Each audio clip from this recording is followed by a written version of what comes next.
नमस्कार, face beyond face में आपका हार्दिक स्वागत है। दोस्तों, आज हम आपसे मुखातिब कराने जा रहे हैं मध्य प्रदेश की सियासत की एक ऐसी शख्सियत से जिसने सरपंच से लेकर सांसद तक का एक महत्वपूर्ण सफर पूरा किया। ये कहानी सिर्फ सरपंच और सांसद बनने तक सीमित नहीं है। महिला आयोग की प्रदेश अध्यक्ष, इसके बाद भारतीय जनता पार्टी की महिला मोर्चा की प्रदेश अध्यक्ष और अब भारतीय जनता पार्टी मध्य प्रदेश की प्रदेश महामंत्री लता वानखेड़े जी हमारे साथ हैं। बहुत बहुत स्वागत है लता जी। Thank you. लता जी, आपकी जो सियासी यात्रा है वो बहुत ही रोचक है, रोमांचक है और प्रेरणादायी भी है महिलाओं के लिए। आपने एक सरपंच से शुरुआत की और आज आप विभिन्न पदों से होते हुए सांसद और प्रदेश बीजेपी की महामंत्री हैं। क्या कहेंगे अपनी इस यात्रा पर आज? देखिए, मैंने तो और भी सरपंच से नीचे जो पंच होता है, ग्राम पंचायत का एक वार्ड, वहां से सबसे पहले 95 में अपने राजनीतिक जीवन की शुरुआत की थी। पंच का चुनाव लड़ा था। उसके बाद में लगातार 3 बार मैंने सरपंच का चुनाव लड़ा, तीनों बार विजय हुई। उसके साथ ही मैं पूरे मध्य प्रदेश की त्रिस्तरीय पंचायती राज महासंघ की प्रदेश अध्यक्ष भी रही, साथ साथ महिला मोर्चा की जिले के अध्यक्ष भी रही, जिले की महामंत्री भी रही, स्मृति जी की टीम में रही, राष्ट्रीय कार्यकारिणी में उन्होंने मुझे एक कार्यक्रम था महिला सुशासन, उसका राष्ट्रीय संयोजक बनाया था। उस नाते मैंने पूरे देश में जाके महिला जनप्रतिनिधियों के सम्मेलन भी किए। उसके बाद साथ ही मैं प्रदेश की उपाध्यक्ष भी बनी, महिला मोर्चा की प्रदेश अध्यक्ष बनी, महिला आयोग की अध्यक्ष बनी।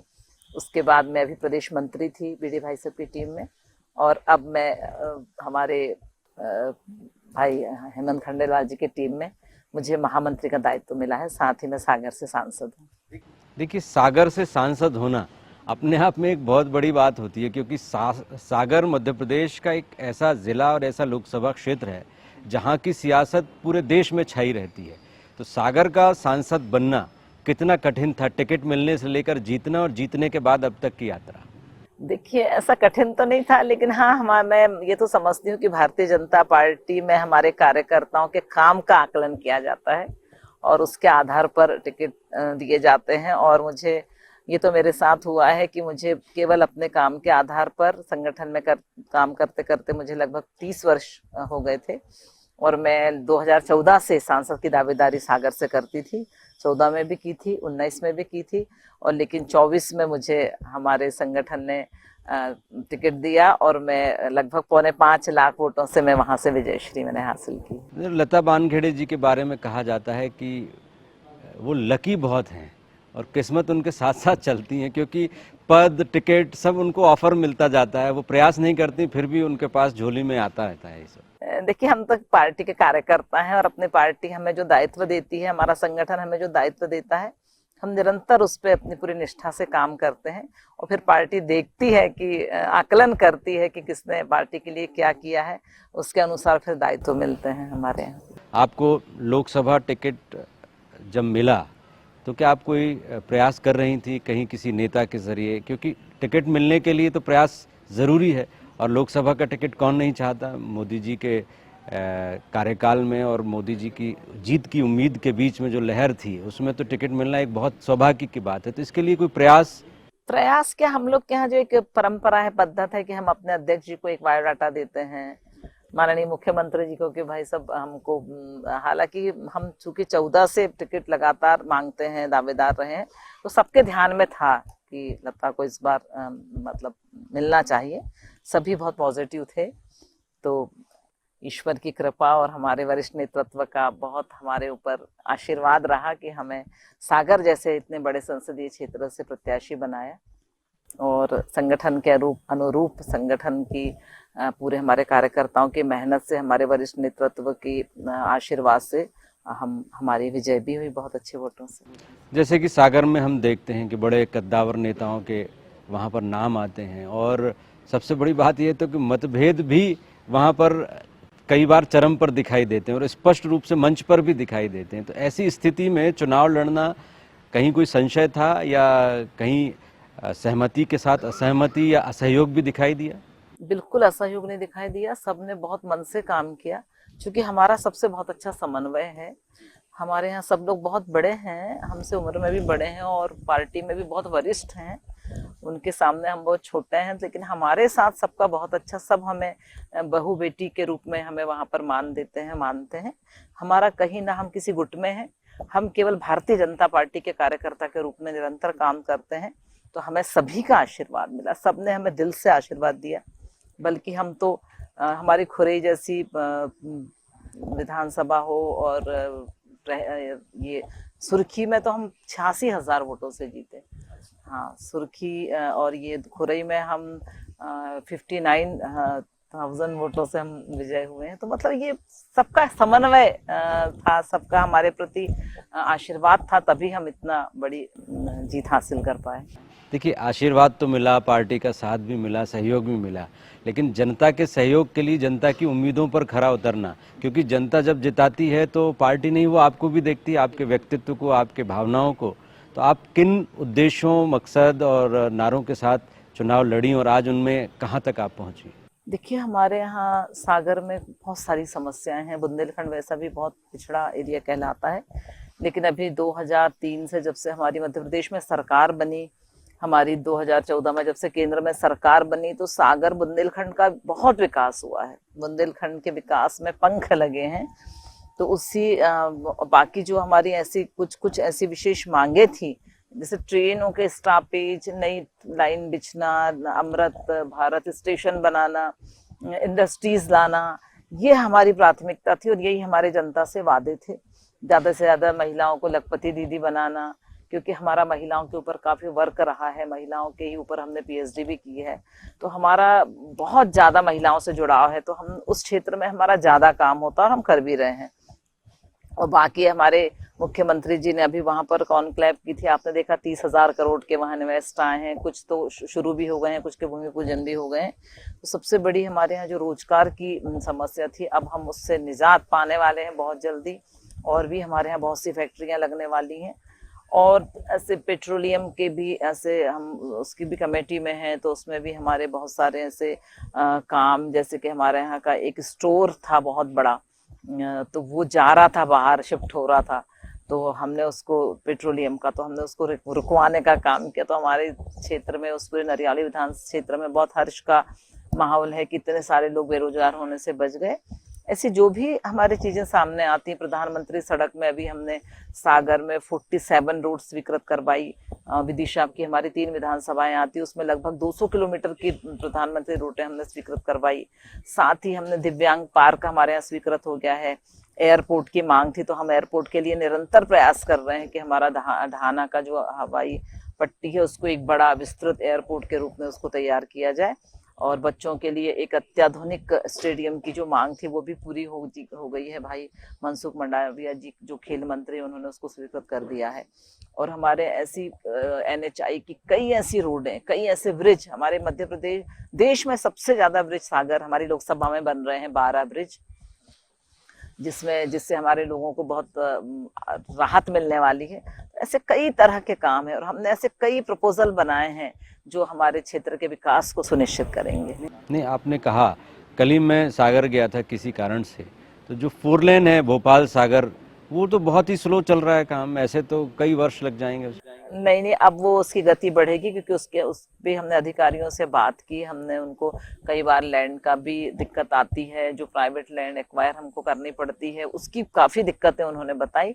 लेकिन अभी उन सब दिक्कतों का निराकरण करते हुए माननीय हमारे मंत्री जी जो गडकरी जी, हम उनके साथ कई बार बैठे, अधिकारियों के साथ कई बार बैठे, और अभी सभी जितने भी हमारे यहाँ रोडें बन रही है NHI की, सब में गति आई है, और बहुत जल्दी मुझे लगता है काम शुरू हो जाएगा। मूलभूत क्या विषय आपने देखे कि जिन पे आप को बहुत तेजी से काम करना था या कर रही हैं, और आने वाले समय में 4-5 ऐसे सेक्टर जहां पर बड़ा परिवर्तन आपके संसदीय क्षेत्र में आपके नेतृत्व में दिखेगा? देखिए, मेरे संसदीय क्षेत्र में सबसे ज्यादा मूलभूत आवश्यकता यदि किसी चीज की है, तो सिरोंज, शमशाबाद और कुरवाई, यहाँ ट्रेन रूट नहीं है। यहाँ के लोग निरंतर ट्रेन रूट की मुझसे मांग करते हैं और मैं बार बार रेल मंत्री से इसका उठाती हूँ। मैंने, आपने सुना होगा, लोकसभा में भी इसको उठाया था। और मुझे लगता है हमारे यहाँ नागपुर जाने के लिए कोई सीधा ट्रेन रूट नहीं था, जिसकी तो स्वीकृति हमारे रेल मंत्री जी ने दे दी है। उसका डीपीआर भी तैयार हो रहा है और इसका भी अभी बहुत जल्दी सर्वे होकर इसकी लाइन बिछाने का भी मुझे लगता है मेरे कार्यकाल में ये काम हो जाएगा। और हमारी जो प्राथमिक जो हमारी चीजें थी, हमारे यहाँ बहुत सारे जैसे कि उद्योग धंधे, सबसे ज्यादा मांग जब मैं चुनाव में जाती थी लोगों का यही था कि दीदी हमारे युवाओं को नौकरी चाहिए। तो हमारे मुख्यमंत्री जी ने उसके लिए इतना सराहनीय कदम उठाते हुए वो शुरुआत उसकी हो गई है। और भी जो हमारा शहर बहुत कंजस्टेड है, तो उसके लिए हमने माननीय मंत्री जी को पूरा एक बहुत बड़ा हमने उनको प्रोजेक्ट बना के दिया है, ताकि हमारे यहाँ सारे ओवरफ्लाई बन जाए, जैसे जबलपुर में अभी बना है, तो उनकी सारी समस्याओं का ही हल हो गया। उसी तर्ज पर हम सागर में इस तरह के ओवरब्रिज बनवा के और जनता को राहत देने के लिए प्रयासरत हैं। अब बात है सागर की संस्कृति की। एक बुंदेलखंड, जैसा आपने शुरुआत में कहा, पिछड़ा इलाका माना जाता है और सागर उसका केंद्र है बुंदेलखंड का। तो बुंदेलखंड में महिलाओं की स्थिति, वर्ग और समाज में असमानता और ऐसी घटनाएं जो दलित वर्ग या शोषित पीड़ित वर्ग से जुड़ी हुई हैं, वो भी काफ़ी सुनाई देती हैं। तो ये जो सामाजिक समरसता का वातावरण है, आपके नेतृत्व में इसमें कैसे गति आएगी, कैसे रिजल्ट मिलेंगे? देखिए, यदि मैं आज के परिवेश की बात करूं तो आज तो ये सब चीजें जहां नहीं के बराबर है। कुछ परसेंट होगी, मैं मानती हूँ, लेकिन बहुत सारा परिवर्तन अब सागर में आया है। पूरा बुंदेलखंड में जो पहले बहुत ज्यादा पर्दा प्रथा होती थी, महिलाओं को एकदम ऐसा रखा जाता था, बाल विवाह और ये सारा कुछ, लेकिन ये अब जब से हमारे सरकार की योजनाएं शुरू हुई हैं, मैंने कहा ना 2003 के बाद से पूरा परिवर्तन हो गया है। आज हमारी बहनें जो इतने घूंघट में रह के बीड़ी बनाती थी घर में, वो आज हमने कई स्व सहायता समूह बनाए। जब हम 15 वर्ष सरपंच रहे तो हमने अपने गांव से शुरुआत की थी। हमने कई स्व सहायता समूह के माध्यम से बहनों को रोजगार से जोड़ा है, उनको उनके एबिलिटी के अकॉर्डिंग उनको काम दे के, जैसे कोई जो हमारी ऐसी महिलाएं जो बिल्कुल पढ़ी लिखी नहीं, उनको हमने मुर्गी पालन, पशुपालन, इस तरह के काम कराए। बाकी किसी को कोई दुकान खुलवाया, किसी को बड़ी पापड़ अचार के काम करवाए, ऐसा जिनका जैसा स्तर है उसके अकॉर्डिंग उनको हमने काम दिलाए। अब हमारी बहनें काफी सशक्त हो गई हैं और जिस तरह से हमारे प्रधानमंत्री जी ने अभी आत्मनिर्भर भारत की जो संकल्पना दी है, उसके तहत तो काफी महिलाएं अब रोजगार से जुड़ी हैं, काफी महिलाएं आगे आ रही हैं। काफी महिलाएं हमारे काफी समूह ऐसे जो लखपति दीदी वो बनी हैं और काम कर रही हैं। शिक्षा के क्षेत्र में भी हमारी बेटियों ने, अब कोई भी बेटी ऐसी नहीं है हमारे यहाँ जो स्कूल ना जाती हो, जो पढ़ती ना हो। बेटियां भी ऐसा परचम लहरा रही। भी आप हमारे देखा, हाल ही में हमारे बुंदेलखंड की एक बेटी क्रांति गोल्ड विश्व कप लेके मैं वो थी उसमें शामिल। तो ऐसा बुंदेलखंड अब काफी आगे चला गया है, काफी आगे बढ़ गया है और मैं समझती हूँ कि भविष्य में और भी हम उत्तरोत्तर प्रगति पथ पर आगे बढ़ेंगे। एजुकेशन की यदि हम बात करें, सागर यूनिवर्सिटी एक समय एक बहुत ही प्रभावी यूनिवर्सिटी थी। अपनी कार्यक्षमता को लेकर उसने लोहा मनवाया पूरे देश में, लेकिन अब सागर यूनिवर्सिटी का वो स्थान, वो नजरिया लोगों का वैसा बना नहीं या बचा नहीं। देखिए, सागर यूनिवर्सिटी पहले स्टेट यूनिवर्सिटी थी, अब वो सेंट्रल यूनिवर्सिटी हो गई है। तो उसमें एक इंटरव्यू के तहत और एक एग्जाम होता है, उसके तहत बच्चों का सिलेक्शन होता है। तो बाहर के बच्चे उसमें काफी मात्रा में, अभी हमारे पूरे देश के बच्चे वहां पढ़ते हैं। और अब निरंतर जब से हम सांसद बने, हमने सबसे ज्यादा इंटरेस्ट वहीं लिया है। हमने वहाँ कृषि महाविद्यालय की मांग की है, हमने वहाँ आईआईटी की मांग की है, हमने काफी कुछ विषय वहां बढ़ाने की मांग की है, जो निरंतर हमारा उसमें प्रयास चल रहा है। और हमारे शिक्षा मंत्री ने भी उसमें बहुत इंटरेस्ट लिया है और मुझे लगता है हमारा सागर यूनिवर्सिटी फिर से अपने उस रूप में आके और विस्तार अब लेगा। चलिए, तो ये तो सागर या संसदीय क्षेत्र की बात हुई। अब आपकी सियासत की हम बात करते हैं। राजनीति में मुकाम बनाना एक बहुत ही मुश्किल और कठिन काम होता है। तो आपने भारतीय जनता पार्टी में यहाँ तक मुकाम पाया, इतने पद हासिल किए, टिकट हासिल की, तो आप अपने बारे में क्या सोचती हैं? क्या आपके अंदर विशेषताएं रही होंगी जिसकी वजह से आपको ये सब मिला? देखिए, मेरा सिर्फ एक ही लक्ष्य है कि मैं जो काम के लिए संकल्प लेती हूँ, दृढ़ संकल्प के साथ उसको करती हूँ। जहाँ जो जिम्मेदारी पार्टी ने मुझे दी है, मैंने उसको पूरी निष्ठा के साथ निभाया है। मैं महिला मोर्चा की जिला महामंत्री से लेके जिला अध्यक्ष से लेके कई पदों पर मैं रही। मैंने हमेशा पार्टी को ही सर्वश्रेष्ठ माना है और पार्टी से बढ़कर पार्टी, उसके बाद देश हित, इसको इस लक्ष्य को लेकर मैं काम करती हूँ और निरंतर काम करते हैं। मैंने पूर्णकालिक रूप से भारतीय जनता पार्टी का काम किया है। कभी ना मेरा कोई बिजनेस मैं करती हूँ स्वयं, ना कोई और भी वर्क करती हूँ। मैं केवल और केवल 25 वर्ष से निरंतर भारतीय जनता पार्टी के सक्रिय सदस्य के रूप में काम करती हूँ। यही मेरी उपलब्धि है। तो ये स्पिरिट कहाँ से आई कि मुझे राजनीति करनी है, भारतीय जनता पार्टी की सेवा करनी है? ये पॉलिटिकल जिसको कीड़ा कहते हैं, ये कैसे लगा? देखिए, सबसे पहले तो मेरे हस्बैंड राजनीति में थे, मतलब छोटी मोटी मंडल में वो अध्यक्ष थे। उसके बाद वो उप सरपंच भी थे, चूंकि हम जिस पंचायत में थे वो आरक्षित थी एससी के लिए, तो मेरे हस्बैंड वहाँ उप सरपंच हुआ करते थे। मैं भी पंच का चुनाव लड़ी, और जब सामान्य महिला ओबीसी सीट हुई तो मैंने सबसे पहले 2000 में सरपंच का चुनाव लड़ा। उसके बाद सामान्य महिला हुई तो मैंने उसमें से भी लड़ा और जीता। उसके बाद सामान्य पुरुष हुआ, उसमें से भी मैंने चुनाव लड़ा और जीता। उसके बाद मैंने अपनी उस पंचायत को 23,300 वोटर उस पंचायत में थे, मध्य प्रदेश की सबसे बड़ी पंचायत थी, उसको तब मैंने नगर पालिका बनवा दिया है। वो नगर पालिका बन गई है और काफी वहाँ विकास कार्य हो रहे हैं। इसके साथ ही मैं भारतीय जनता पार्टी की सदस्यता मैंने 92 में ले ली थी, और उसके बाद सक्रिय राजनीति में मैं 95 से आई। उसके बाद छोटे छोटे पदों से शुरू होते हुए मेरी पता नहीं जो भी मेरे संगठन ने मुझ में देखा होगा, तो मुझे निरंतर प्रयास, 25 वर्षों से मैं निरंतर पदों पे हूँ, मैं कभी खाली नहीं रही। महिला मोर्चा के अध्यक्ष के बाद मैं महिला राज्य आयोग की अध्यक्ष बनी, जिसमें मुझे कैबिनेट मंत्री का दर्जा मिला। उसके बाद आप जानते ही हैं, इसके पहले मैं प्रदेश मंत्री थी। अब मुझे पार्टी ने प्रदेश महामंत्री का दायित्व दिया है, जो मैं अपने नेतृत्व का बहुत बहुत आभार व्यक्त करना चाहती हूँ आपके चैनल के माध्यम से।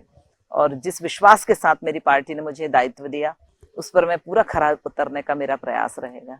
एक और बात आती है बुंदेलखंड की राजनीति में, खासतौर राजनेताओं पर आरोप लगते हैं भाई भतीजावाद के, राजनेताओं पर आरोप लगते हैं घर भरने के, राजनेताओं पर आरोप लगते हैं अपराधियों को संरक्षण देने के, और अपने हित के लिए पार्टी के हितों को भी तिलांजलि देने से नेता चूकते नहीं, ऐसा भी परसेप्शन है।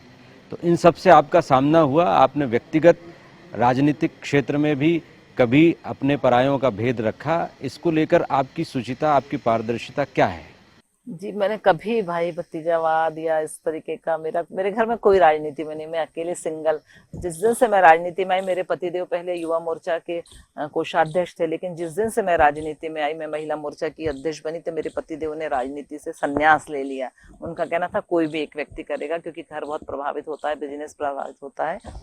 तो मैंने कभी, मेरे घर से सिर्फ सिंगल मैं राजनीति करती हूँ, मेरे भतीजे भी हैं, सब है, मेरा पीछे से सपोर्ट करते हैं, लेकिन मैं कभी नहीं। हाँ, योग्यता, यदि आप में योग्यता है, कोई अच्छा कार्य करता है और वो बनने के काबिल है, तो मैं ये भी नहीं कहती कि नहीं बनाना चाहिए, बिल्कुल बनाना चाहिए। कि जो राजनीतिक परिवार रहते हैं, उनके परिवार के लोग निरंतर सेवा में रहते हैं। अब मेरे परिवार के लोग 24 घंटे मेरे पीछे खड़े हैं, निरंतर सेवा में रहते हैं। उनमें से यदि किसी में काबिलियत है, वो आना चाहता है राजनीति में, तो बुरी बात नहीं होती है ये, यदि वो खुद स्वयं करता है। इसलिए नहीं कि वो नेता का बेटा है या नेता का भतीजा, इसलिए उसको बनाया जाना चाहिए, नहीं, उसकी कार्य क्षमता को देख के, उसकी योग्यता को देख के यदि वो पार्टी में काम करना चाहता है, तो मैं उसको बुरा नहीं समझती। जी, अब अगली बात हम करते हैं आपके क्षेत्र के उन कद्दावर नेताओं की जिनका बड़ा नाम है। तो आपको उनमें से कौन नेता बहुत पसंद आता है? यदि हम 4-6 नेताओं के नाम लें, तो आप किसी नेता का नाम ले सकती हैं जो आपका आइडियल रहा हो, जिनसे आपने सीखा हो? देखिए, मैं शुरू से जब मैं जिले की महामंत्री थी, तो हमारे जिला अध्यक्ष पंडित गोपाल भार्गव जी थे उस जमाने से, तो मैं शुरू से उनको अपना आइडियल मानते आई हूँ। क्योंकि उनका जो काम करने का तरीका है, वो लोगों से जिस तरह से मिलते हैं, वो 9 बार के वो विधायक रहे, इतने बड़े बड़े मंत्री पद पे वो रहे, लेकिन उनका हमेशा एक सा भाव हर किसी के प्रति, कार्यकर्ताओं के प्रति। तो मैं उनके व्यक्तित्व से बहुत, मुझे लगता था, बहुत सीखने को मिला मुझे कि ऐसा नेता होना चाहिए, जन नेता है वो। तो मैं हमेशा उनको अपना आदर्श मानते हुए काम करती हूँ, और हमेशा उनका मेरे ऊपर आशीर्वाद रहता है। हमारे दूसरे वरिष्ठ नेता भूपेंद्र सिंह जी, उनका भी हमेशा मेरे ऊपर आशीर्वाद, क्योंकि मेरे हस्बैंड उन्हीं के नेतृत्व में काम करते थे, उन्हीं के साथ काम करते थे। वो युवा मोर्चा के जब जिला अध्यक्ष बने, हमारी पार्टी बनने के बाद पहली बार, तो मेरे हस्बैंड उनकी टीम में मंडल अध्यक्ष थे, तो उनसे भी हमारा काफी अच्छा जुड़ाव रहा। और बाकी सभी नेताओं से मेरा बहुत अच्छा कोऑर्डिनेशन है, सब मुझे एक छोटी बहन की तरह प्यार करते हैं। गोविंद सिंह जो कांग्रेस से आए, कभी मत भिन्नता भी रही होगी, उनको लेकर क्या आपके विचार हैं? देखिए, वो कांग्रेस में थे, हम बीजेपी में थे। जब अलग अलग पार्टियां होती हैं तो आपस में होता है, लेकिन चूंकि वो भी, जब मैं सरपंच थी तो उनकी वाइफ जिला पंचायत की अध्यक्ष थी, तो एक सामान्य व्यवहार जो होता है पार्टी से हटके, क्योंकि वहां तो कोई सिंबल पे व्यक्ति चुनाव नहीं लड़ता है, तो उन्होंने हमेशा मुझे बहुत कोऑपरेट किया। कभी मुझे ऐसा नहीं किया कि वो मैं बीजेपी से हूँ या कांग्रेस से हूँ। हमेशा उनका व्यवहार सम व्यवहार रहा, जैसे सबके साथ रहता था वैसा मेरे साथ भी रहता था। आज भी वो मुझे बहुत मान सम्मान देते हैं। आज भी वो पूर्ण रूपेण उन्होंने अपने आप को पार्टी में ढाल लिया है। कहीं से नहीं लगता कि वो कांग्रेसी विचारधारा कभी उनकी रही होगी। इस तरह से उन्होंने अपने आप को बदला है, तो हम सब उनका बहुत सम्मान करते हैं। जी, अब आप प्रदेश में महामंत्री भी हैं, तो प्रदेश महामंत्री का पद एक बहुत जिम्मेदारी वाला पद होता है। हेमंत खंडेलवाल जी की नई टीम में आपका शामिल होना आपके लिए ये कितना मायने रखता है और इस पद के साथ आप कितना न्याय करेंगी सांसद रहते हुए? देखिए, मेरे लिए संगठन का बहुत महत्व है मेरे जीवन में। मैं संगठन को बहुत तवज्जो देती हूँ, क्योंकि संगठन से ही सत्ता में आते हैं। यदि मैं संगठन में काम नहीं करती थी तो आज मैं शायद सांसद नहीं बनती। इसलिए संगठन मेरे लिए सर्वोपरि है। जनता की सेवा करना तो मेरा अपना दायित्व है, वो तो मैं करती हूँ। और मुझे शुरू से ही ऐसे 2-2 3-3 काम करने की आदत है। मैं जब सरपंच हुआ करती थी उसके साथ साथ मैं जिलाध्यक्ष भी रही। मैं 15 साल सरपंच रही। उसमें 15 साल में महिला मोर्चा की जिला महामंत्री रही, फिर मैं 2 बार अध्यक्ष रही, 10 साल अध्यक्ष रही। तो मैं निरंतर सत्ता के पदों के साथ संगठन का भी काम करते आई हूँ। और अभी मैं समझती हूँ कि ये दोहरी भूमिका मुझे जरूर निभानी है। वर्क ज्यादा करना है, काम करना है, लेकिन यदि हमारे अंदर दृढ़ इच्छा शक्ति हो तो हमें सब कुछ संभव हो जाता है और हम सब कुछ कर पाते हैं। हम खुद अपने आप को इस बात के लिए उदाहरण है कि हम कर पाते हैं और हम कर लेंगे। ठीक है, तो महिला भी हैं आप और प्रदेश की टीम में शामिल हैं, तो एक महिला जनप्रतिनिधि होने के नाते मध्य प्रदेश में भारतीय जनता पार्टी महिलाओं के क्षेत्र में उनके नेतृत्व के लेकर, उनकी भूमिका और भागीदारी को लेकर और सजग हो, इसके लिए कुछ सोचा है आपने? बिल्कुल, देखिए, हमारे यहाँ भी महिला समन्वय बैठक होती है संघ की, तो उसमें भी मध्य प्रदेश से हम ही को भेजा जाता है बीजेपी की तरफ से। तो हम लोग का एक बहुत बड़ा 12 महिलाएं हम गई थी पूरे देश से, तो हम लोग को 3-3 प्रदेश, 4-4 प्रदेश ऐसे बांट दिए गए हैं। केवल महिलाओं के अंदर नेतृत्व क्षमता बढ़ाना, उनमें निर्णय प्रक्रिया में उनको सक्षम बनाना, परिवार में किस तरह से परिवार को लेके चलना, कि परिवार भी नहीं टूटना चाहिए, बच्चों को कैसे संस्कारित करना, ये सब चीजों के लेके हम उसमें काम करने वाले हैं। उसमें भी हमें 3 प्रदेश का प्रभारी बनाया है, महाराष्ट्र और छत्तीसगढ़ और झारखंड। हमें वो काम भी देखना है, वो केवल महिलाओं का ही काम है। और साथ ही हमारा एक ही लक्ष्य है, जिस तरह से हमारे प्रधानमंत्री माननीय नरेंद्र भाई मोदी जी ने नारी शक्ति वंदन बिल लाकर हम महिलाओं को जो सम्मान दिया है, उसके लिए भी हमें अभी नेतृत्व खड़ा करना है, नेतृत्व तैयार करना है। हमारी बहनों को नेतृत्व की क्षमता उनके अंदर विकसित करनी है, ताकि वो निर्णय की प्रक्रिया में अपने आप को भागीदार बना सके। इस दिशा में भी हमारा निरंतर प्रयास होगा। चूंकि महिला मोर्चा में हमने 25 वर्ष काम किया, इसलिए हमें लगता है कि हम उस चीज को ज्यादा अच्छे से कर पाएंगे। महिलाओं को की भागीदारी ज्यादा से ज्यादा बढ़ाने का, महिला वोट हमारा प्रतिशत ज्यादा से ज्यादा बढ़े, इस दिशा में हमारा निरंतर प्रयास होगा। आपने पीएचडी भी की है और आपने भी बताया कि महिलाओं से जुड़े मुद्दों पर, तो जब हम स्टडी करते हैं किताबों में जो लिखा होता है और वास्तविकता में जो होता है, कुछ अंतर दिखता है और जिसको पाटने की जरूरत है। बिल्कुल, मेरा तो विषय है महिलाओं के सामाजिक उत्थान में पत्रकारिता की भूमिका। मैंने इस विषय पर किया, तो मैं महिलाओं को मैं बहुत ग्रामीण क्षेत्र से जुड़ी हुई महिला है। मैंने बहुत नीचे तक का देखा है, महिलाओं की स्थिति को देखा है। मैंने महिला आयोग में रहते समाज का बहुत विभत्स रूप भी देखा है, कि आज भी हमारे समाज में महिलाओं के साथ जो घरेलू हिंसा वगैरह जो होती है, वो हम कितना भी आगे बढ़ गए हैं लेकिन वो अभी थमा नहीं है।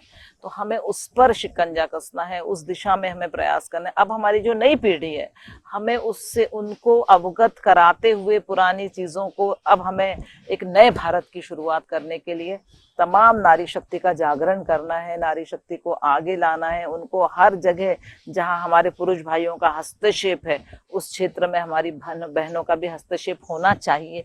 इस बात के लिए मैं हमेशा महिलाओं को प्रेरित करती हूँ। ठीक है, तो अब इंटरव्यू के आखिरी सवाल तक हम पहुंच गए हैं, जहां अब लोग जानना चाहेंगे उनकी जनप्रतिनिधि लता जी आगे भविष्य में क्या योजना रखती हैं स्वयं के लिए, उनके लिए, अपने परिवार के लिए, क्या रेजोल्यूशन, नया साल भी आने वाला है? देखिए, मेरा परिवार मुझसे बहुत अपेक्षाएं भी रखता है, उनको भी लगता कि हमारी मेरा एक ही बेटा है, मेरा परिवार संयुक्त, उनको लगता कि दीदी हमारे हर कार्यक्रम में शामिल हो। हमारे कई ऐसे कार्यक्रम होते हैं जिसमें मैं शामिल नहीं हो पाती क्योंकि मैं बहुत बिजी रहती हूँ। तो मैं हमेशा कोशिश करती हूँ कि मैं परिवारों के उसमें भी बराबर शामिल हूँ, परिवार को भी समय दूं। और साथ ही हमारे जो मेरे जो दायित्व हैं, मेरा जो सांसद, मैं कल ही पदयात्रा 2 विधानसभाओं की पदयात्रा करके आई हूँ मैं। हमारे को, हम सभी सांसदों को जो पदयात्रा करने के निर्देश मिले हैं, परसों मैंने शमशाबाद की पदयात्रा करी थी, उससे पहले मैंने सागर की 10-10 किलोमीटर की पदयात्रा की, कल भी की। तो मैं एक ऐसा समय का प्रबंधन करके हम अपने सारे दायित्वों को निभाने के लिए अग्रसर हैं। और हम समझते हैं, क्योंकि कभी कभी लोगों को लगता है कि महिला है कैसे कर पाएगी, उस मिथक को हम तोड़ना चाहते हैं कि महिला सब कुछ कर सकती है।